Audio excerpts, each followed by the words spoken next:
Hello and welcome everyone to a brand new series. We are going to talk about the NFL this week. And I'm going to give you my analysis and predictions for the upcoming week of NFL action. Hopefully this will come up right before Thursday night matchup, but we'll see. So tonight's matchup is going to be the Redskins and the Cowboys. The Cowboys are 2-point underdogs against the Washington Redskins, and the Cowboys have lost 3 in a row now, and they are in a really tough predicament right now. Because Washington, they've got a little something going. They beat the Seahawks a few weeks ago. They've got some momentum. They're slowly climbing back up into the at least thick of the NFC East running. Meanwhile, the Cowboys, without Ezekiel Elliott, have just crumbled under the pressure. Absolutely just fallen apart, and it's been absolutely atrocious. And Dak Prescott just hasn't been able to put his team together in order to get W's. And because of that, they've lost 3 games in a row. They've relied so heavily on the run game, and they were one of the top teams in running offense in the league before Ezekiel Elliott ended up getting suspended. And whether or not you agree with the suspension, the fact is he's not going to be playing in this game tonight, and because of that, I think that the Washington Redskins have a huge edge here. While the Dallas Cowboys are at home, which does help them a little bit, the Washington Redskins won at Seattle, so I don't know if the Dallas Cowboys' environment is truly good enough to stop the Washington Redskins from being able to produce out on the field. And that gives me the Washington Redskins with a win in this game. I'm going to say by 10 points against the Dallas Cowboys. What I do plan on doing, by the way, is after this week, once Monday Night Football's over, either on Tuesday or maybe Wednesday, do a review where I go back and I look over the stats and I check out my own predictions and see how they did and fare to the actual scores of the games. But I'm picking the Redskins by 10 in this game. It should be a really interesting matchup to say the least, but I definitely think that the Cowboys just don't have it in them, and they're going to lose their 4th game in a row, unfortunately. Moving on now to the Sunday afternoon games. We'll start with the New England Patriots taking on the Buffalo Bills. In Buffalo, Bills are 8.5-point underdogs in this game against the Patriots, the number 1 total offense team in the league. Officially, the New England Patriots have been on fire as of late. They've won every single game in a row since their last loss against the Carolina Panthers several weeks ago.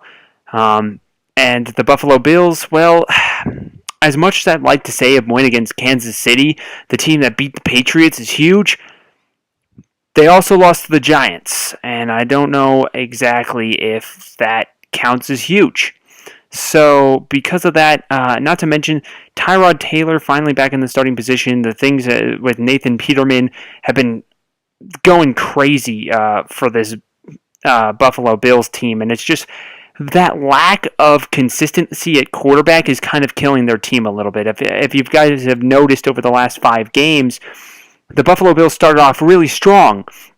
And then once Tyrod Taylor started mellowing out and being a really average quarterback, they took him out for Nathan Peterman, who was a worse quarterback, and now they've kind of gone back to Tyrod Taylor. And I'm just not sure T-Mobile and the Bills have it in them to be the one AFC East team that almost always beats the Patriots every year. I just don't think that they're going to be that team, and the Patriots are probably going to win this game against the Buffalo Bills. I mean, Tom Brady, 3,374 yards passing, 26 touchdowns, and only 3 interceptions. I mean, it's been an absolutely terrific year for the GOAT, and I just got to say that Tom Brady and the Patriots are just going to be too much for Buffalo here. Maybe another week, that game against Pittsburgh in the coming future will definitely be a big game to pay attention to between 2 powerhouses, the top 2 teams in the entire AFC. That one's going to be interesting, but the Patriots are going to win this game probably by 14 to 17 points. I'm going to have to say probably 14. 2-touchdown win for the New England Patriots over the Buffalo Bills. Then we move on to the Minnesota Vikings taking on the Atlanta Falcons in Atlanta. So this is going to be a very interesting game, especially coming off the Vikings win against the Rams. Or against the Saints, and they beat the Rams. Like, that's wild to me. Case Keenum has one of the best quarterback ratings in the entire league. Out of all quarterbacks still playing, as of this week, he has the best QBR in the entire league. The only person that has a higher QBR than him is on IR because he's Deshaun Watson. Absolutely incredible. 2,476 yards passing, 14 touchdowns, only 5 interceptions. And, for a guy that came into this league as the third-string quarterback this year, I mean, Case Keenum's been on fire. No one really expected the Vikings to do anything this year, and all of a sudden, bam, they're 9-2, and they very well could be the number 2 seed in the entire NFC. That's where I have them going, at least. My biggest problem, okay, so the Atlanta Falcons are expected to win this game by 3 points. They are 3-point favorites, which is kind of wild. It's kind of wild. But here's my problem. The Atlanta Falcons have lost 4 games this season. They lost against the Carolina Panthers, a divisional matchup, and they lost against 3 of the 4 AFC East teams. Which is wild, by the way. They only beat the Jets by, 5 points? I believe 5 points. Matt Ryan still not quite in MVP form, but he's doing absolutely terrific. I don't know. I think the Falcons are going to win this game. I know it's tough. It's a very difficult decision for me to make, but I think the Falcons at home against another NFC team, they just haven't shown any sort of reason for me to doubt them right now. The Atlanta Falcons beat Seattle. They took out some of the top teams in the league. Their only losses are against a divisional opponent and then the 3 AFC East teams, though that they don't have to worry about. The Panthers, of course, they'll have to worry about one more time. But all things considered, this team is just on track right now. And while the Minnesota Vikings aren't necessarily off track, I just think at Atlanta, in that hostile environment that Atlanta has inside their new stadium, I just think that it's going to be a little bit too much. I have the Falcons by that exact margin of 3 points over the Minnesota Vikings. And that's how that goes. So then we have the Garbage Fest 2017, where we see the 1-10 San Francisco 49ers take on the 3-8 Chicago Bears. Now, I want you to think about this for a quick second. The Chicago Bears beat the Pittsburgh Steelers. That happened. 110%. One of their 3 wins was against the team tied for number 1 in the entire AFC. No joke, no lie, no punchline. The Bears still beat that team. They're expected to win this game by 3 points. So Jimmy Garoppolo, according to many reports, is expected to start this game. But in a brand new environment in San Francisco on the road, I just don't think Garoppolo has it. I'm going to be completely honest here. Let's check out quarterbacks from New England that actually succeeded after they left Bill Belichick's outstanding technical prowess. I mean, we've got Matt Castle, who was pretty mad average and then just fell off the face of the earth, and Jacoby Brissett, who hasn't done anything all season. So Garoppolo, why should I expect Garoppolo is going to be any better than Brian Hoyer was when he was playing, or C.J. Beathard is? I mean, Mitchell Trubisky is doing an atrocious job at quarterback. He has had one of the lowest quarterback ratings. You have to be a special kind of player to have a worse quarterback rating than Joe Flacco this season, because that guy has been terrible. But this guy, Mitchell Trubisky, has a worse quarterback rating than him. He's got 4 touchdowns and 4 interceptions for 1135 yards passing. That's just atrocious for an NFL quarterback to especially in the amount of games that he's played. It's just absolutely terrible. And the Bears are going to really have to rely on their running game, and I just don't know if they can do that. My problem is the 49ers don't have anything for me to even talk about. They're just such a bad team this season, and honestly, because of that, I picked the Bears to win by 10, just because the Bears beat the Steelers. That's all I can really say. Even though they still stink and they're still terrible, they beat the Steelers and the 49ers did not. The 49ers have beaten the Giants, who, I mean, if you want to do the whole giant slippery slope logical fallacy, you can say the 49ers beat the Giants, who beat the Kansas City Chiefs, who beat the Patriots, so they're the best team in the league, but that's just not how that works, you know? So let's move on to the fifth game here. We got the Tampa Bay Buccaneers taking on the Green Bay Packers in Lambeau. The Packers expected to win by just 2 points, but here's a big factor. According to many reports, Jameis Winston will be back under center for the Tampa Bay Buccaneers, and I've got to say that that's going to be the difference right here. Brent Hundley, 1185 yards passing, still doesn't have as many yards passing this season as Aaron Rodgers did before he got hurt. He has 5 touchdowns and 7 interceptions. Meanwhile, Winston, I don't know whether or not he's 100% healthy, but he's healthy enough to at least get the nod to go back into the game. He's got 1,920 yards passing, 10 touchdowns, 6 picks. Both quarterbacks have been pretty terrible this season. I just honestly trust the Buccaneers a little bit more than the Packers unless this gets to a field goal kicking contest. Because if this goes into a field goal kicking contest, I think the Packers win it just because the Tampa Bay Buccaneers have like the worst kicker in the entire league except for Blair Walsh. Like he's absolutely atrocious. They could have beaten the Patriots had he not played in that game. So I'm gonna have to go with the Packers because I think that this is going to be a close game. I just don't think the Buccaneers are good enough to pull away from the Packers, which means that towards the end of this game, with the last 7 minutes or so, it's going to be down to basically a field goal separating these two teams. I say a missed field goal by the Buccaneers loses them the game. The Packers win by 1 point. That's what I have. At home, the Packers win by 1 point off of a missed field goal as time expires by the Tampa Bay Buccaneers. Jameis Winston's return, he plays outstanding, but it's just not enough as they lose by 1. Then we move on. The Houston Texans taking on the Tennessee Titans in Tennessee. The Titans 6.5-point favorites. The Texans are going to lose. They played really well against the Baltimore Ravens. Against my own discretion, I thought that the Ravens were going to beat them by at least 14 points. But the Texans have been playing pretty good football, but 1, they're on the road, and 2, they're playing against the Tennessee Titans. And the Titans, while not necessarily the best team in the world, they have had a solid, balanced offense that they've been able to accomplish both throwing the football consistently and running the football. Marcus Mariota has had a little bit of trouble turning the football over. 12 interceptions, only 9 touchdowns. That is a bad number.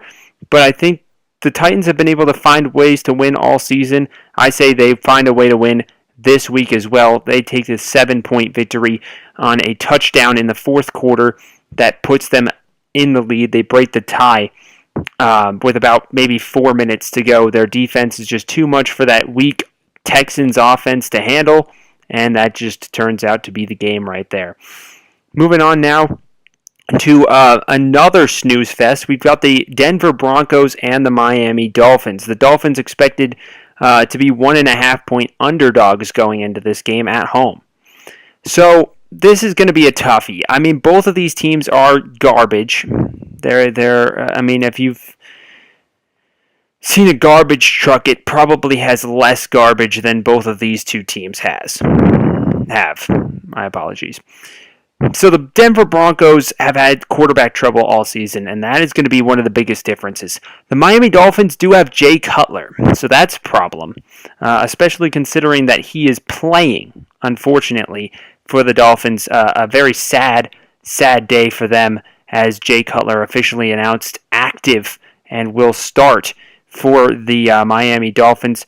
But with Aqib Talib out due to his antics last week against the Raiders, as well as the Broncos' quarterback inconsistencies, while the Jay Cutler problem is still there, the fact that the Dolphins can actually rely on Jay Cutler and actually put their faith in a single person rather than just shifting around and changing their mind every 3 seconds, I've got to say that all things considered, the Miami Dolphins look like a more well-put team. And on top of that, while both teams are 0-5 in the last 5 games and both teams look absolutely horrendous, the Broncos have not won on the road this season, and they will not win on the road this week either. The Dolphins win it by 7. So the Dolphins win it by a touchdown in that one. Then we move on to the Kansas City Chiefs taking on the New York Jets. Now, this is another interesting game because the Chiefs and the Jets have both lost 4 of their last 5 games. They both have 1 win, just a single one. But what's interesting is that the Jets' only win in that frame of time is against the Bills, who beat the Kansas City Chiefs last week, which I found very interesting. And of course, Kansas City still lost to the Giants. If Alex Smith does play this week, I don't give him a chance to win, to be honest. What is interesting is Darrelle Revis will suit up for the Kansas City Chiefs, according to many reports, this weekend, and play for the Kansas City Chiefs, which is going to be very interesting against his former team to get his first start. The Jets expected to lose this game by 3.5. They're 3.5-point underdogs. But my biggest problem right now, just looking at some of these numbers from both of these teams, the New York Jets, it's very difficult because the Chiefs have lost 4 of their last 5. They lost to the Giants and they lost to the Bills, whom the Jets' only win in the last 5 games is against the Buffalo Bills. Unfortunately for the Chiefs, I think that's enough. I think the Jets at home with those things in mind is going to be enough, and I think the Jets officially put an end to the Alex Smith era. I think the Jets win it by 14 points, a 2-touchdown win. Alex Smith plays absolutely terrible in this game, and Patty Mahomes will take over next week for the Kansas City Chiefs. I know it's a long shot, but that's what I think happens, and then the Chiefs go 6-6, and they're going to struggle to try and make the playoffs as we'll see later on some of the other teams in their division with much easier games, in my opinion. My apologies for that. So then we move on to the Colts and the Jaguars game. The Colts sitting at a 3-8 record, pretty bad, pretty terrible, to be honest with you. And the Jacksonville Jaguars sitting at 7-4, and they're coming off of a big loss against the Arizona Cardinals last week with no time left, field goal right through the uprights. The Arizona Cardinals win that game, and that was pretty impressive. And I think the Jaguars are going to come out with a vengeance. They defeated the Indianapolis Colts 27-0 the last time these two teams played. And the Colts have only won 1 game of their last 5, and that's to a decrepit IR team called the Houston Texans that just have no one left on their roster. I think that with the combination of Blake Bortles and Leonard Fournette, it's just nearly impossible. I think the Jaguars win it by 27 again. I don't think it's going to be a shutout. I'm going to say about 34-7, but I think that the Jaguars win it by 27 points in this one. Then we move on to the 10th game of the week, which this one's a little bit of a toughie. This one's an actual good game that the winner of the game is not quite as determinable. We've got the Detroit Lions taking on the Baltimore Ravens in Baltimore. The Ravens 3-point favorites in this football game. Now, my biggest problem is that the Ravens have Joe Flacco, who is doing absolutely horrendous this season. Meanwhile, Matthew Stafford, 3,010 yards passing, 21 touchdowns, only 6 interceptions. They've got a little bit of a problem. Now, the Ravens have had 2 shutouts in their last 5 games, which is kind of impressive. But the Detroit Lions have one of the top offenses in the entire league, especially when it comes to the pass. Now, the Ravens have a really good pass defense. However, I just don't know if the pass defense of the Ravens can contain Matthew Stafford and this Lions offense, especially with the best player on their team, Golden Tate, just destroying people.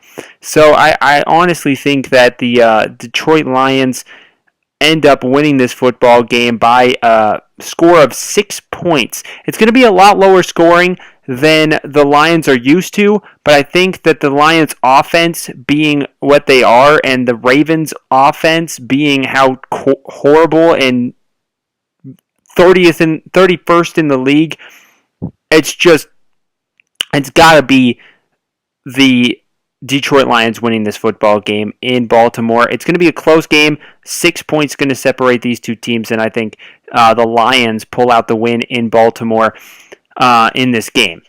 Then we move on now to the big game, man. The Cleveland Browns and the Los Angeles Chargers. Now, the Chargers might have a 5-6 record and be expected to win this game by 14, but everyone knows of the Browns' only win last season being against the LA Chargers in Cleveland. My problem is the in Cleveland part and how different the LA Chargers are this year than last.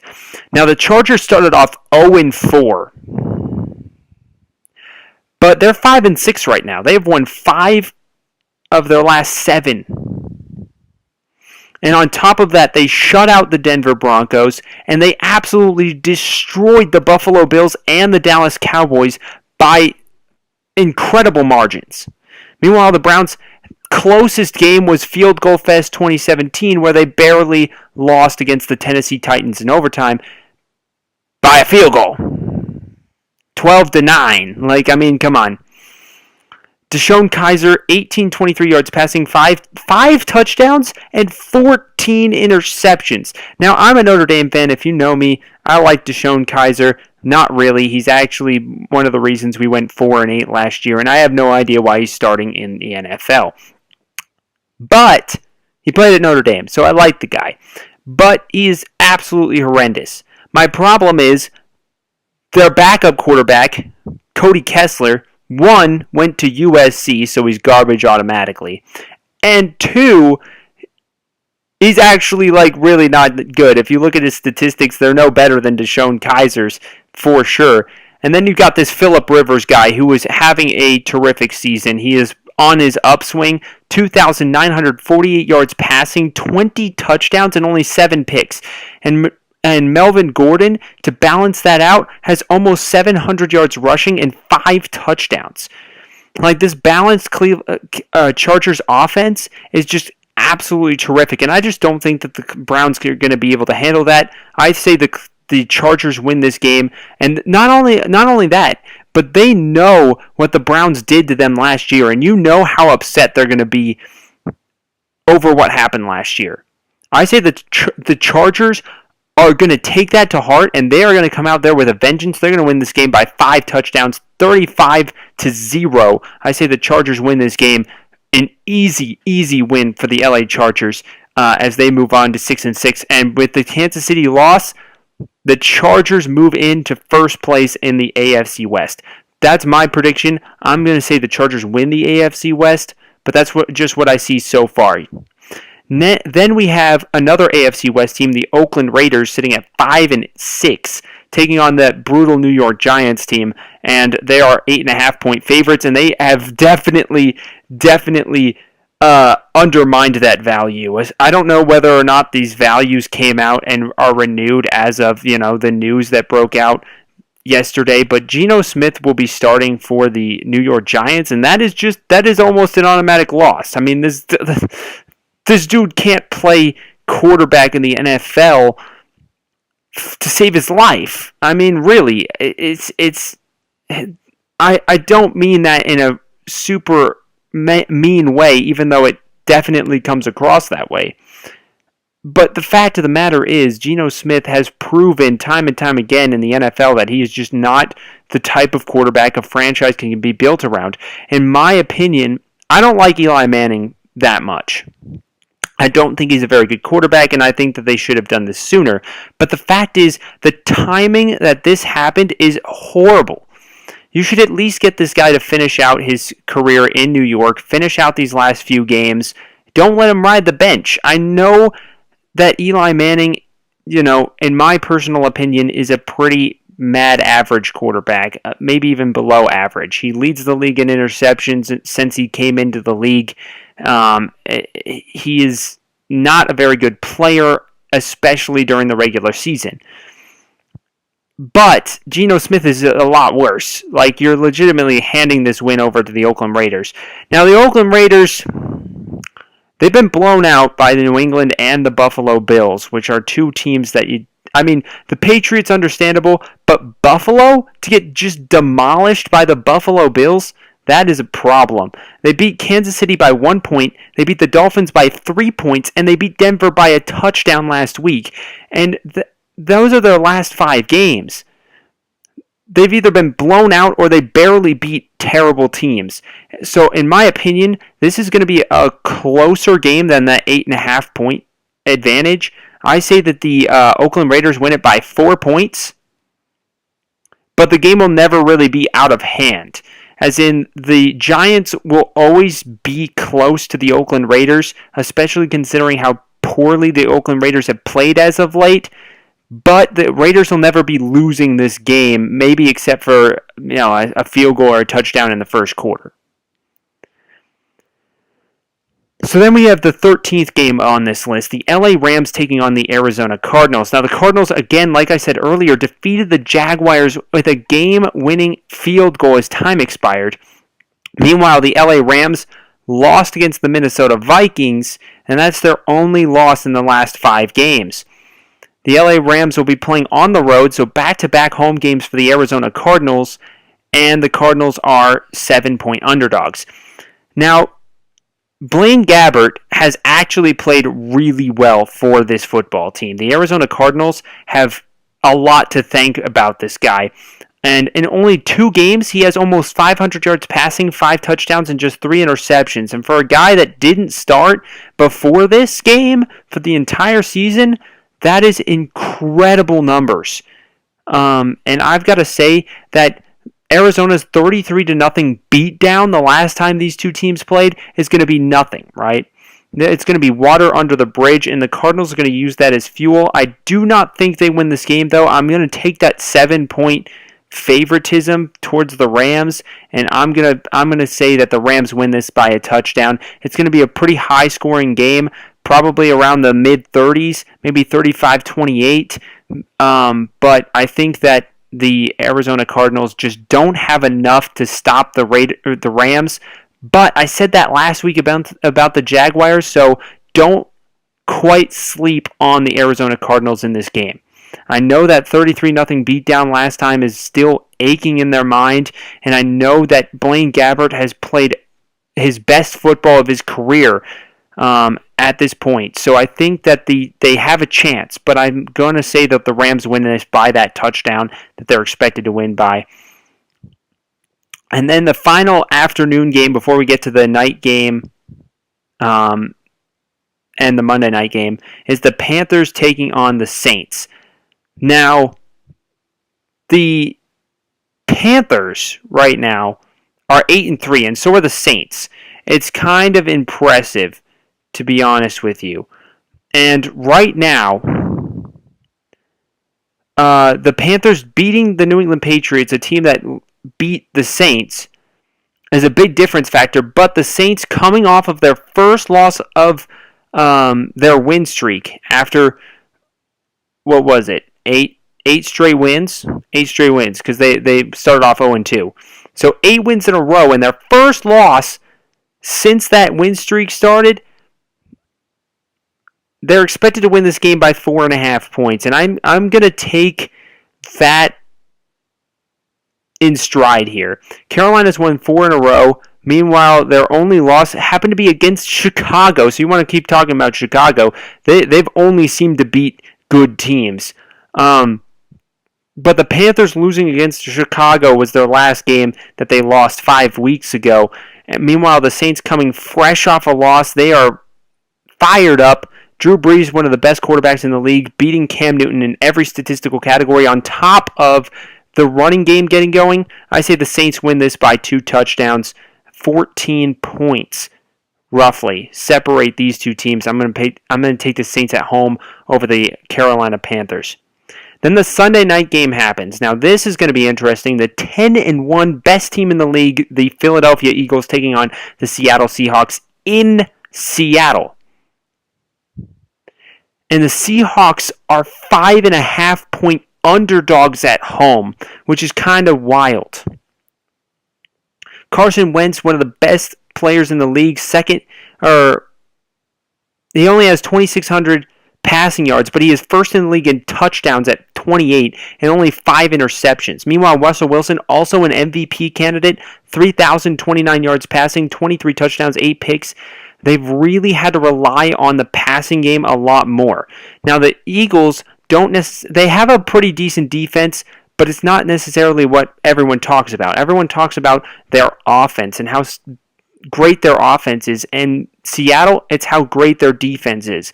And that is going to be something that is going to really interest, especially viewers of the game. And in the Eagles, you don't want to look ahead either. They know that they're against the Rams as well, which is going to be an incredible game next week.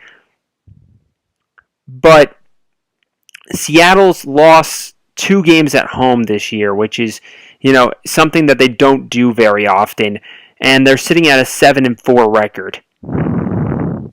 But that 5 straight wins, the Eagles are starting to get a little heavy here. We're starting to see some slight slip-ups by the Eagles. And I know what you're thinking. They blew out the last few teams that they've played. But we're talking about a good, solid Seattle football team versus like a Denver terrible, garbage team, at least so far this season, unless they try to improve me otherwise. I think Seattle comes to play in this football game. But I'm not 100% sure whether they lose by 3 or they win by 3. That's going to be my point spread. They lost against Seattle at home by 3, and they lost against Washington at home by 3. I think this game could be a loss by 3, but I think that they're going to surprise the Eagles a little bit. So I think that perhaps in this game, the Seattle Seahawks take it by 3 points. I'm going to have the Seahawks win this game. The Eagles drop to 10-2. Still the best team in the NFC by quite a bit. But I think Seattle wins this game. I'm going to take them in an upset, 5.5-point underdogs, and they win this game. And then we got the Monday night game. The Bengals at home, underdogs by 5 points against the 9-2 Steelers. The Steelers have won 5 games in a row. Meanwhile, the Bengals have lost 2 of their last 5. They lost against the Tennessee Titans by 4 and Jacksonville by 16. They beat Cleveland, Denver, and Indy. Not very impressive wins, to say the least. I think that while the Bengals are going to have a little bit of a close game, I say the Steelers win it by 8. Steelers win that game by 8 points. They take home the W, and we go into the next week with a surprise as the Steelers play the Patriots in a battle for the top spot of the AFC. Is that next week or the week after? I don't remember. But either way, I think that the Steelers and the Patriots win their games up until that game. That's going to be a very interesting game to predict as well. But Steelers win against the Bengals, and that's going to be all for this episode of the prediction process. I just made up that name right now. But Week 13 in the NFL, pretty exciting week. Let me know what you guys think is going to happen in the comment section down below. Make sure that you click that thumbs up button. Let me know how I'm doing. And make sure to watch other videos. I have a Madden simulation franchise with the all-time teams where we get to see some pretty great football being played. We get to see a lot of cool stuff. So I'm really looking forward to that. And thank you all for watching, and we'll see you next time.